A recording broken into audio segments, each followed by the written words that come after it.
The 805 Focus is brought to you in part by Nonprofit Connect. Nonprofit Connect provides superior leadership tools and resources so nonprofit leaders and board members can make valuable decisions to move their organization forward to a sustainable and vibrant future. More information on services online at nonprofitconnect.org.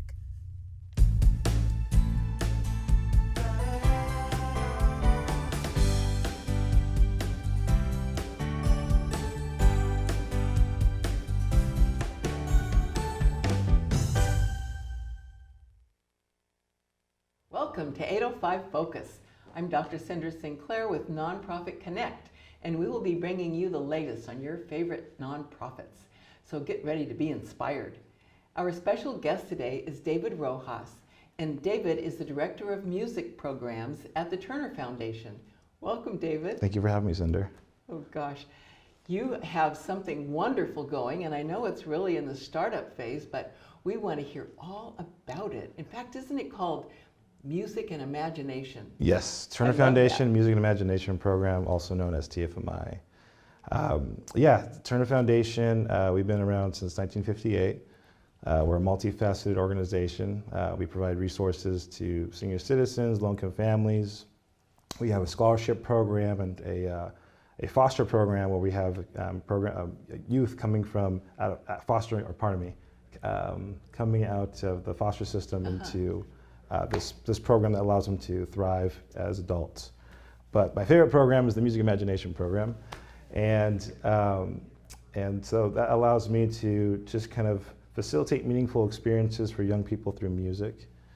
And we've been around for about 2 years. I've been their director for 2 years and 5 months. And right now, our mission is to essentially provide intellectual engagement and growth for young people through music, and we provide that through music studios, high quality music gear, music production programs, and qualified, passionate instructors that allow them to grow intellectually, emotionally as individuals. So do you actually teach them how to play instruments, or just cultivate that interest in music, or how do you do that? We have 7 core programs. We have a music exploration program where we acquaint young people to the basic elements of music. So it's pitch, dynamics, timbre, improvisation, singing, and that's kind of like the, again, entry level, kind of getting introduced to music. And then we have private music instruction, which is more of a structured kind of based learning, musicianship and theory books. Those students are required to be on our performance arts program, which is the Youth of Blues and Jazz Band, so that they get to learn some blues and jazz charts and learn how to work together as a team to create that music. We have music excursions, just learning in an authentic setting, so going to a concert or going to a workshop or something along those lines. Oh, so teaching them how to appreciate and enjoy a concert, what to look for, listen for? Yeah, what to listen for, see kind of how the musicians interact on stage. Just kind of building up those communication skills, and also just kind of dynamics, the whole kind of approach of being able to effectively make music together as a team. And I think, it's their opportunity to interpret that and reflect on that experience. Wow, I'm trying to imagine what that would look like. How many kids do you work with at a time? At a time. So the whole group is about 40 kids. Uh-huh.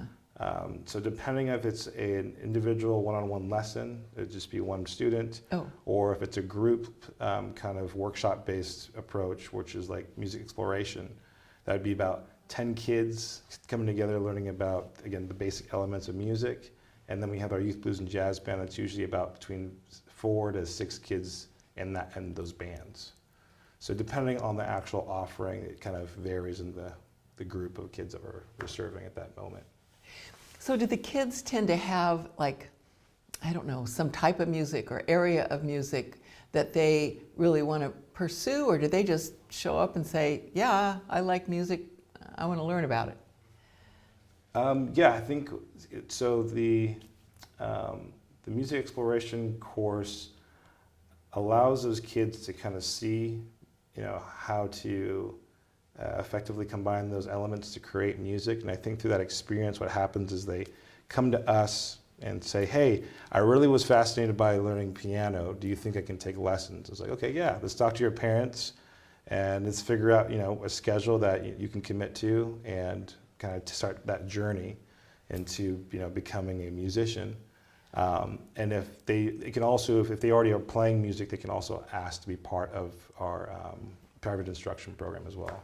Okay, all right. So a lot of the kids that you work with have some kind of a music background or interest in music on some level? On some level, it's actually, the program runs out of a communal learning center, so we offer different enrichment programs. We have tutors there for English and math. Oh. And so it's a combination of kids kind of going through that whole program, but there's also a music program there that they can tap into and utilize and be able to express themselves. And so I think what happens is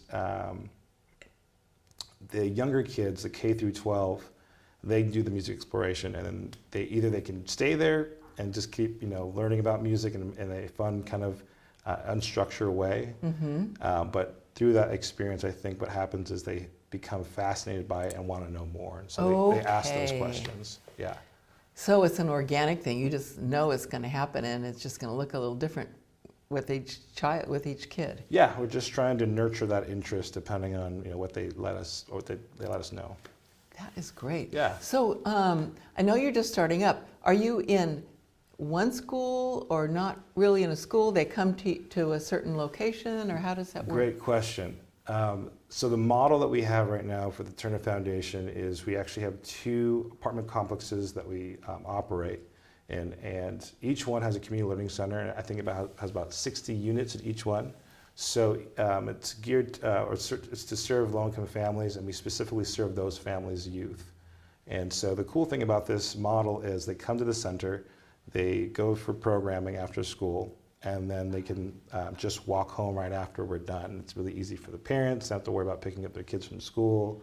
But yeah, everything's really familiar for them. It's a really safe space for them. But that's who we specifically serve. Okay, so the kids live in kind of 2 different housing areas. Mm-hmm. That happens to also be close to the school they go to. Mm-hmm. And then it also happens to be close to where your studio is, or do you call it a studio? Yeah, but we have a music studio within our community learning center. Oh, it's community learning center. Okay. Yeah. Yeah. And in that community learning center, you have other kinds of things like math and English and music. Yeah. So they come there for to do their homework, and we assist with that as well. We have like a dance program, an art program. So there's other enrichment programs that we offer. And so they kind of rotate through those different programs. And this is one, I guess, right now, TFMI, Music Imagination Program, is one that's really kind of expanding really just rapidly as far as students really being engaged and wanting to become musicians.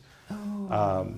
And so we're just doing our best to continue trying to provide a meaningful, rewarding experience for them to grow, just even beyond just being a musician, but just into like a wonderful person and developing those 21st century skills that we need to in order to thrive in this world. Yeah. But it's beautiful because they get to, again, choose it. It's a really organic way of doing it. We're not forcing the kids to become musicians. And yeah, we're just trying to, again, just nurture that interest. That's cool. So I could see maybe a young person coming there, oh, I need help with my math homework, or I just like to go there because my friends are there, or whatever. But then in the process, maybe they get exposed to music and they find out that they like it a lot, and then they want to pursue it more. Maybe that happens. Yeah, definitely. They can just come in. I mean, and any kind of caliber, wherever they're at in their life, they are more than welcome to let us know what they want from the program. Mm-hmm. And if they want to just go on the field trips, if they want to do the program EQ Vibes, which is geared more towards teens, that's a partnership with AHA. It's a social emotional program where we explore music and we kind of reflect on that experience and kind of discern between our emotions. What did we feel during that experience? And kind of essentially empower each other through that experience. But it's a really fun way to get acquainted to music, but also learn, or exercise your emotional intelligence. So they can do that too. We just try to provide an array or a spectrum of different ways to express themselves that they feel comfortable doing. But they can let us know what they'd like to do, which is great. Wow, that's quite unusual. So tell us more about the collaboration you have with AHA or any others. Yeah, currently the collaboration that we have with AHA, which is a social emotional leading program in Santa Barbara, we decided to figure out a way to implement their curriculum and have it kind of be used in a creative way, in a fun way where we get to exercise those emotions through just kind of like a hands-on experience. And so I kind of act more of a liaison, teaching the kids the instruments, and then their facilitators kind of go through their curriculum, kind of being able to, it's like a guided reflection that they use to help them understand themselves through music. Oh gosh, that is powerful. Yeah. I've not heard of any other program like that. It's pretty incredible. I wish I had it when I was a kid. Yes, I bet you do. So you've been, the program and you have been with the program for just a little over 2 years, right? And so what was it that drew you to the idea of doing this? I've been doing it for, I guess, before being at the Turner Foundation, I was actually at Notes for Notes for almost 6 years. Yeah. And I kind of developed my passion for being able to, again, kind of facilitate meaningful, rewarding educational experiences for young people through music. And so through that process, kind of creating, or writing curriculum that I felt was effective and necessary for like holistic growth and be able to help kids build a foundation for later success. Yeah. So I think through that, it evolved into what it is today. Now that I'm at the Turner Foundation, that's kind of taken all that experience and honing it down here at the Turner Foundation. It's kind of blossomed into what it is today. Oh gosh, that is great. Yeah. Notes to Notes. I've heard of them. I've talked to some of the people there. Yeah, I know that's a great program fantastic too. Organization as well. Yeah. Yeah. So, so you're a 501c3 nonprofit, and I can only imagine that you have a need for some financial donations. Yes. Anything helps. Everything helps. We're trying to make sure we can continue providing these amazing opportunities for the kids, experiences for the kids.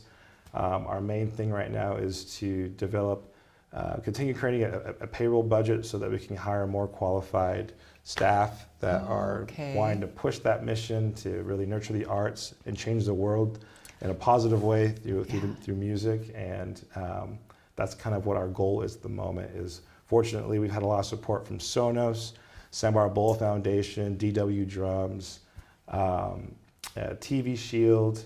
Just a lot of really beautiful community support. And right now, from that, we've gotten to a point where it's like, okay, now let's expand and start, getting more people on board so that we can continue doing what we do and what we love to do. So that's kind of exciting. That's the need at the moment. Yeah, I bet more people are going to get on board, and I bet you a lot of people watching this will say, man, I want to be part of that. And they'll go on your website, they'll make a donation, they'll find out how else they can help. We'd be extremely grateful for that, yes. Yeah. So tell us more about, maybe some needs that the program has, or some kind of maybe dreams that you have for how it might expand in the future. Yeah. Well, the cool thing is we recently just had an amazing development milestone. We had a grand opening for the Open Air Music Studio. This is Santa Barbara's first Open Air Music Studio. And essentially it was a response to COVID-19. During quarantine, we can have kids be in groups and indoors. So we came up with this fun, wild idea where it's like, okay, well, let's just bring the studio outside and find a clever way to have all the gear that we need in order for it to be effective. And so we just recently did that with the help of Sonos and Santa Barbara Bowl Foundation. They helped pay for the actual build and all the instruments and production gear that we have there. But I think, to answer your question, moving forward, what we'd like to do is kind of recreate that again in a more public way. Oh. Right now, like I mentioned earlier, we can only serve the folks that live in the complex that we operate out of. But the goal is to move forward and hopefully find a center where we can create a music center and do more open air music studios and serve more youth. And that's definitely the direction we're moving into. We're just trying to make sure we have a sustainable model that will work on a bigger scale and that will allow us to, again, to just continue serving as many youth as possible and, you know, continue to nurture those interests, tailor ourselves around what it is that they want to do, and have a space for that. So that's kind of the long-term goal, but yeah, I mean, right now we're just happy to you know, enjoy the milestones that we have now. The opening of the Open Air Music Studio has been a really big game changer for us and for our students and for the families that we serve. They get to go there, record, be together, you know, in the same space. You know, obviously there's that having to wear the mask and continue to being safe, but it's nicer and it feels more, you know, safer as far as being outdoors and tight in a small room. Yeah. Who knows? Maybe they'll end up at the Bowl. They could get up there on the stage and play there. That'd be fun. At the Bowl or Libero or any of these amazing venues that we have in Santa Barbara. Oh gosh, and I have a feeling you're going to be taking them there. That's the goal. Yes. Oh gosh. So now let's go back to when you were talking about how you help them learn to create music as a team. So have there been any challenges with getting them to work as a team? To work as a team, I think the biggest challenge is even just for grown adults is really learning how to intentionally listen. Right, so it's like, okay, how can I listen to what's happening around me and be a part of that conversation in an effective way that's going to be you know, complementary to what's happening in this space. And you know, I think we're all trying to figure out how to navigate that world. As I think right now our goal is to really teach and facilitate how to do that. So right now there's a lot of listening happening, and I feel like that's really what allows them to be a really tight team. Is can you respond to what this person's saying musically? And I think that's a big portion as far as like their development as musicians and just as people. So that's what we really focus on that a lot of the time. David, you are so wise. I mean, the whole idea of developing the skill of listening and the habit of listening to others is so important. And frankly, I think a lot of people need to learn that. And so the fact that you're teaching these kids that and using music as the venue, the tool, is just astounding. It's a lot of fun, yeah. I mean, the kids, the cool thing about doing it through music and any other art form as well is they don't have to focus on like these 21st century skills that we want them to learn in a really explicit way. They become just innate through the experience of having fun. And as they continue to grow, you know, they just adopt those skills naturally, and that's really what's happening. Is just trying to allow them to really understand those tools, you know, and being able to harness them in a really effective way. Wow. What's the average age of the child that comes to you? The average age, I mean, it's a group, it's kind of a spectrum between 5 and 18. Oh, so gosh. It's pretty wide. So we have, I mean, programs that are more geared towards K through 12 and then a teen program. Yeah, we just try to do our best to make it age appropriate, but in a way that can be digestible for all ages. It's a tough thing to do. I would think so. It's really, it's interesting to write that curriculum, but because that's the environment, we kind of have to cater to that. So that's that's the age group though. Gosh. So we have about a minute left. Is there anything else you'd like for the audience to know about the music programs at the Turner Foundation? Yeah, I think just know that we're here in Santa Barbara. We're planning on being here and looking forward to serve as many people as we can. And if anyone has any interest in joining our mission and being part of it, please reach out to us, and we'd love to meet you and get you involved. Great. All right. Well, thank you so much for your good work with all of these young people and for changing the world through music. Thank you and so for much, being with Senator. us today. So, yeah, it's been a blessing being here. Thank you. Well, thank you. And thank you for joining us on 805 Focus, and we'll see you next time.